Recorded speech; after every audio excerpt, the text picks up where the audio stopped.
Compte rendu de la réunion extraordinaire du Conseil des ministres du gouvernement provincial du Congo central du mardi 19 septembre 2023. Sous la présidence de son Excellence, Monsieur le gouverneur de province, le Dr Guy Bandondongidi, il s'est tenu ce mardi 19 septembre 2023 la réunion extraordinaire du Conseil des ministres en la grande salle des réunions du gouverneur au 4e niveau du gouvernorat à Matadi. 6 points ont figuré à l'ordre du jour adopté, à savoir 1. Communication de son Excellence Monsieur le gouverneur de province. 2. Adoption du procès verbal numéro 12 de la réunion ordinaire du Conseil des ministres du gouvernement provincial du Congo central du vendredi 18 août 2023. 3. Dossier des ministères provinciaux et des commissariats généraux. 4. Évaluation du relevé des décisions du Conseil des ministres. 5. Divers. 1. De la communication de son Excellence, Monsieur le gouverneur de province. La communication de son Excellence, Monsieur le gouverneur de province, a porté principalement sur l'état sécuritaire de la province, sur la problématique du respect des emprises, ainsi que sur la culture et les patrimoines de la province. 1. L'état sécuritaire de la province. Abordant les premiers points de sa communication, Son Excellence, Monsieur le gouverneur de province, a fait état de la situation sécuritaire préoccupante dans les territoires de Kimvula, plus précisément dans le secteur de Lula-Lumene. En effet, depuis le samedi 9 septembre 2023, il y a des affrontements entre les miliciens Mobondo et les éléments de FARDC, faisant 19 morts, dont 18 civils et un caporal de FARDC. Des villages ont été brûlés, ce qui a entraîné des mouvements importants des populations qu'il va falloir gérer dans les tout prochains jours. Le ministre provincial de l'Intérieur ainsi que le commissaire général aux affaires sociales ont été instruits de prendre des dispositions quant à ceux. Pour lutter contre ces fléaux, le Conseil provincial de sécurité a dès lors décidé la prise de mesures tendant au renforcement de l'appui logistique de la 12e région militaire afin de protéger les populations. De ce fait, une mission urgente a été dépêchée à Kingamakuni en vue de palper du doigt la réalité du terrain et par la même occasion ramener à Matadi les 9 miliciens Mobondo précédemment arrêtés et gardés à Kimvula. Le Conseil provincial de sécurité a également abordé la question de l'insécurité à Kwilungongo, où les Kuluna continuent à perturber l'ordre public. Une patrouille mixte FARDC-PNC y sera déployée dans les prochains jours. L'autorité des provinces a relevé que l'absence des autorités politico-administratives dans la cité est l'une des causes de la persistance du phénomène Kuluna. À cet effet, Son Excellence, Monsieur le gouverneur de province, a instruit le ministre provincial de l'Intérieur de proposer à bref délai des mesures palliatives pour résoudre la problématique de cette carence administrative. 2. La problématique du respect des emprises. Dans ce deuxième point, l'autorité provinciale a mis en exergue la multiplication des constructions anarchiques observées dans les entités de la province, particulièrement le long de la voirie, en empiétant sur des emprises.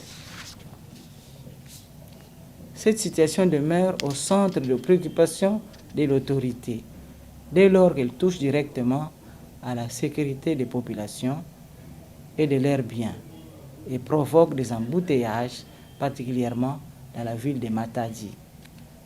L'autorité des provinces a dès lors insisté sur le respect des lois et des règlements en la matière.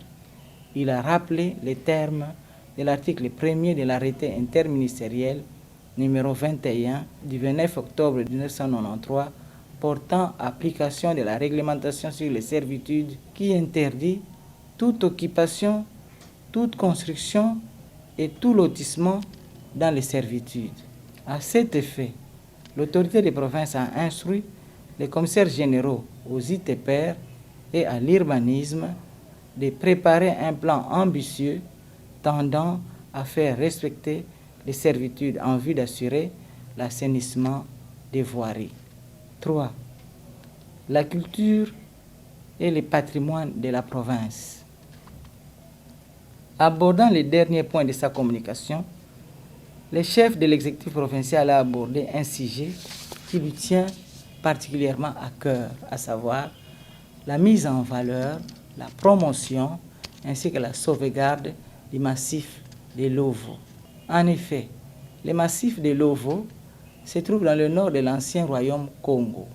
Par ailleurs, le Congo central compte à lui seul près de 160 sites rupestres, dont plus de 100 dans le massif de Lovo, s'étendant sur 430 km². Ce massif est aujourd'hui menacé dès lors que certains sites ont déjà été détruits pour cause d'exploitation du calcaire. À cet effet, pour la sauvegarde du massif, l'autorité des provinces a instruit les ministres provinciaux et dans leurs attributions les mines, la culture et l'éducation, ainsi que les commissaires généraux ayant le tourisme dans ses attributions, de mettre en œuvre un plan d'action concerté visant à sauvegarder ces patrimoines culturels importants et ces paysages naturels particulièrement spectaculaires, lesquels passera non seulement par la délimitation de la zone inexploitable, mais également par la sensibilisation dans les écoles. 2.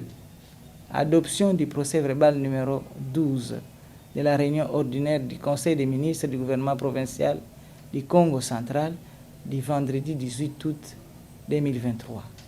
Après lecture faite par le secrétaire général du gouvernement, le procès-verbal numéro 12 de la réunion ordinaire du Conseil des ministres du gouvernement provincial du Congo central du vendredi 18 août 2023 a été adopté à l'unanimité. 3. Dossier des ministères provinciaux et des commissaires généraux. 1. Ministère provincial du plan, de l'économie et du commerce. Le ministre provincial ayant le plan dans ses attributions a informé le Conseil des ministres des préoccupations sécuritaires, socio-culturelles et administratives qu'il a récoltées à l'issue de sa mission de supervision et de suivi de l'exécution des travaux d'aménagement des sources d'eau dans les territoires de Luozi. La situation sécuritaire du dit territoire est préoccupante à cause, entre autres, des échauffourées entre des personnes se revendiquant des partis politiques BEDEM et NDK. Les actes posés par ces inciviques ont semé la désolation parmi la population. Le renforcement du nombre des éléments et du matériel de la police permettra de mieux assurer la sécurité dans ces vastes territoires. Concernant la situation socio-culturelle, il y a lieu de signaler les conflits opposant les étudiants de l'Institut supérieur pédagogique de Luozi à l'ONG ADEM autour de l'école technique construite au chef-lieu du territoire. Enfin, la situation administrative au territoire est marquée par la recrudescence des conflits fonciers, souvent réglés par la Commission consultative des règlements des conflits coutumiers, malgré l'existence de certaines décisions des tribunaux statuant sur le même dossier. Au sujet de cette préoccupation soulevée si haut, l'autorité des provinces a instruit les ministres provinciaux ayant la justice et l'intérieur dans leurs attributions de veiller à ce que l'ordre et la sécurité au territoire de Luozi soient maintenus. 2. Ministère provincial du portefeuille de l'éducation, du genre, famille et enfants. Sur demande expresse de son Excellence Monsieur le gouverneur de province, le ministre provincial ayant l'agriculture dans ses attributions, faisant l'intérim de sa collègue de l'éducation, a présenté au Conseil des ministres la nouvelle proposition du comité provincial de l'enseignement primaire, secondaire et technique portant fixation des frais scolaires, exercice 2023-2024.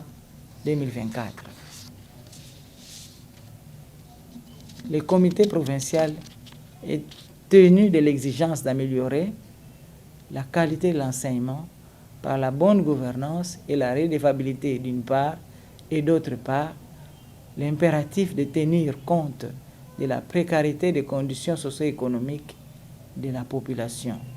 À cet effet, il a été prévu d'augmenter de 20% les taux fixés en 2022-2023. 3.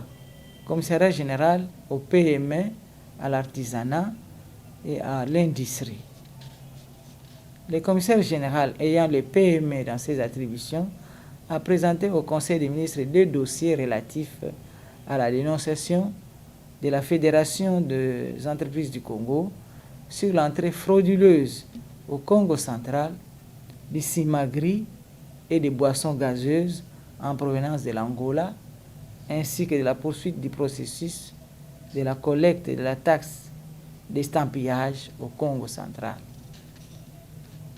Concernant les premiers dossiers, il est établi que l'entrée frauduleuse de 10 produits s'est fait précisément au beach Kungu de Boma, et c'est en violation des arrêtés du ministre national du commerce extérieur du 27 avril 2023 portant mesures de restriction temporaire d'importation de cimagri et autres boissons gazeuses, ainsi que des barres de fer dans la partie ouest de la République démocratique du Congo. Le but poursuivi est la protection de l'industrie locale.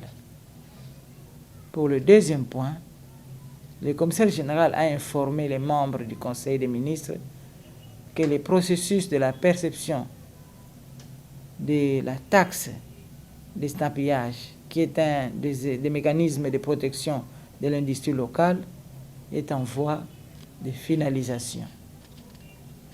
Bientôt débutera la formation des officiers de police judiciaire à compétences restreintes qui auront entre autres pour mission de lutter contre la vente des marchandises de contrebande. 4. Commissariat général à l'aménagement du territoire et à l'habitat. Le commissaire général ayant l'habitat dans ses attributions a présenté le rapport relatif à l'identification des sites à acquérir en vue de l'aménagement des fourrières et a informé le Conseil des ministres de la tenue d'un atelier d'évaluation du fonctionnement des services provinciaux et des renforcements des capacités des agents et cadres de l'administration provinciale de l'aménagement du territoire.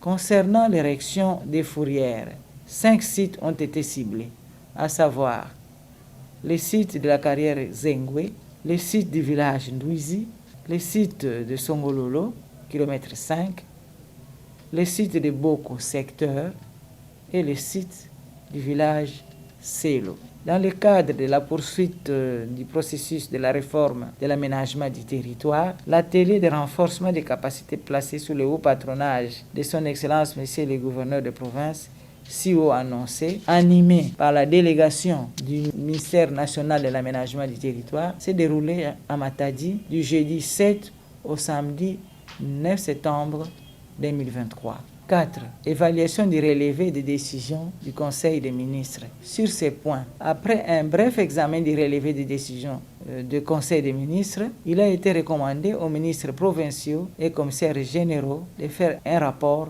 sur le niveau d'exécution des décisions prises par le Conseil des ministres dans leur secteur. Divers. Dans le divers, le directeur de cabinet adjoint de son Excellence, Monsieur le gouverneur de province, a informé les membres du Conseil des ministres de la tenue d'une réunion entre l'autorité des provinces et les responsables des sociétés qui exploitent les carrières et autres ce mercredi 20 septembre 2023 pour échanger sur la responsabilité sociétale de ces dernières. A quant à lui informé le Conseil des ministres sur le fonctionnement de la carrière de Lusanga. Commencée à 11h08, la réunion extraordinaire du Conseil des ministres s'est clôturée à 16h02. Je vous remercie.